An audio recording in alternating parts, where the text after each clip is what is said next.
প্রায় 6 মাস পরে বাপের বাড়িতে যাচ্ছি, আর এইদিকে রুশি তার মামা বাড়িতে যাচ্ছে প্রায় 6 মাস পরে।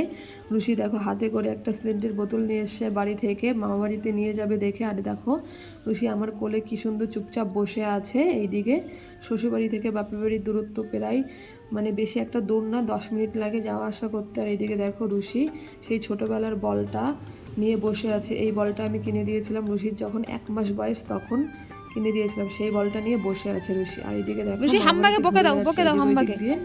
আর আমাদের বাড়িতে গরু আছে, তার জন্য আমি বলছিলাম রুশিকে হাম্মাকে বকা দিতে। বকে দাও হাম্বাকে, বকে দাও। বকে দিয়েছো? বকেছো? বকে দাও তো, বকে দাও। আর এইদিকে দেখো বসে দিদার সঙ্গে।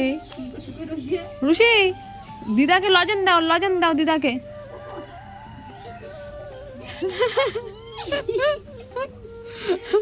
রুশি দিদাকে লজেন দাও।